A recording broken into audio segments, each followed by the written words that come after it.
Hello, family and friends. Um, I've enjoyed speaking with you. I hope you've enjoyed the last two stories I've told you. And I have another one that I'd like to share. And it has to do with a very special dog that we had. Um, the first dog that we had in our life, um, in our marriage, was a sweet dog. She was very loyal, very smart. And we had her for almost 17 years. By the end of her life, she started having failure, kidney failure, and that kind of thing. So we knew it was going to be time to put her down, and we made the difficult decision to do that. Um, but whenever we took her to the vet, it just scared her so much. She just trembled whenever we walked into the building. So I called the veterinarian and asked him if there was any way that he could come to our home so we could say our last goodbyes in a place where she felt comfortable. And he said there was just no way he couldn't do that for everybody. But he asked me where we lived, and it turns out that we were on his way as he was going home. So he came to our back porch where my husband and children and I were sitting with her knowing that it was going to happen. And before he gave her the injection, he explained exactly what was going to happen and that she basically just would go to sleep. And we cried and we grieved together. And when it was over, I swore I would never have a dog again. It was just too painful. Um, we had named her Brandy because she looked like a little miniature Saint Bernard. And we lived with her for almost 2 weeks before I named her.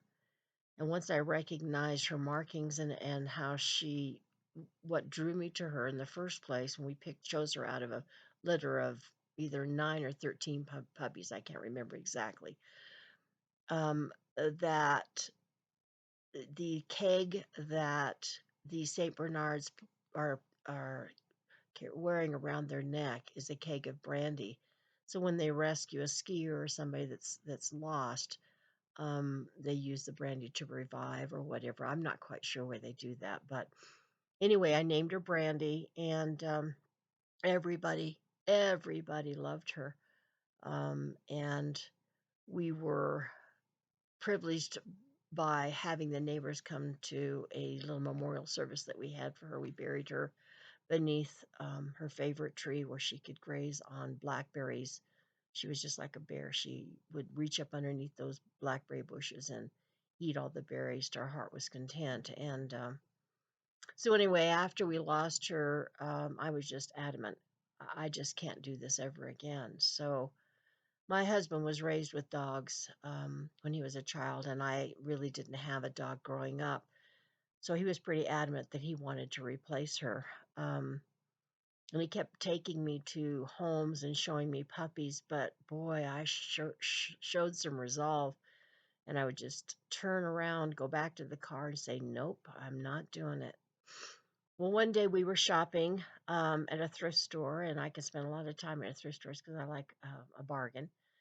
And my husband got bored. He and my sisters were shopping with me, and he said, "I am going to PetSmart, I believe it was." And he says, "I'm going to go see Pets on Parade and see what's over there." And I said, "Go ahead, but you can't tip me into getting a puppy. I'm just not going to do that."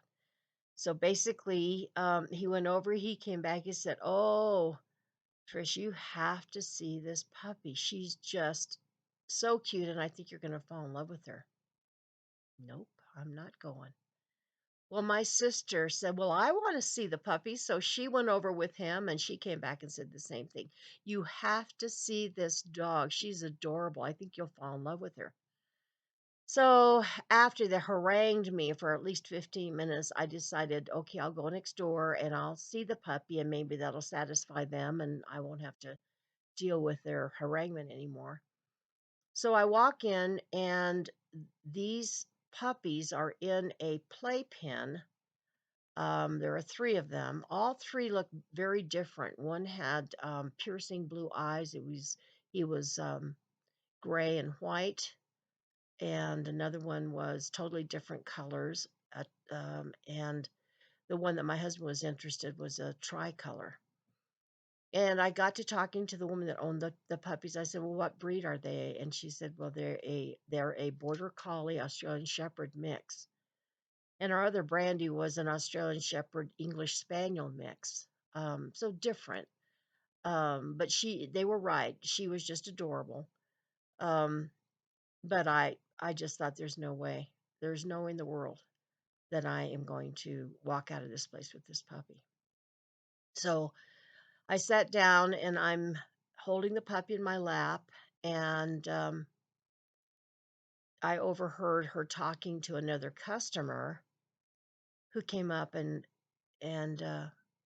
asked a few questions, and she said, "Ooh, I really like the one that woman's holding in her lap." And I all of a sudden just got very possessive. It's like, "Well, I'm looking at this dog. How dare you say you're interested?" Even though in my heart I knew I wasn't going to get the dog. And she said, "Well, how much are they?" And the woman said, "We want $150." And I thought, $150 for a dog that is in purebred? That's ridiculous. Our other brand only cost us $15. And boy, it's not going to happen. I'm not going to pay that kind of money for a mixed breed dog. But she began to say they're came from a working dog family, that the male and the female, were cattle dogs, and that they did all kinds of tricks. She began to name some of the tricks that the parents did, and it reminded me of our Brandy, and she did the same kinds of tricks. And so then she asked the woman, "Well, have you named these puppies?" And she looked at the blue-eyed one and said, "Oh, that one is Bailey. We went with the liquor theme." She said, "That one's Bailey, and the other one's name is JD for Jack Daniel, and the one she's holding's name is Brandy." Well, needless to say, that melted my heart, and I said, "Lord, I hear you loud and clear. I'm gonna go back and absolutely be sorry that I was so adamant about not getting her when in fact we're meant to have her for obvious reasons." And it was such a blessing. She was such a wonderful dog. We enjoyed her. We loved her so much. And it just goes to show you that you think you're in control of your life. When God's in control, you'll find out that you're not in control at all. And He knows what you need. He knows the blessings that you need. And He's going to bless you when you least expect it. So, anyway, that's my fur baby story, and I hope you enjoyed it. And I hope it meant something to you, that you can see the power of God and His provision and His mercies, for they do endure forever. God bless you. Hope you enjoyed this story. Take care now. Bye bye.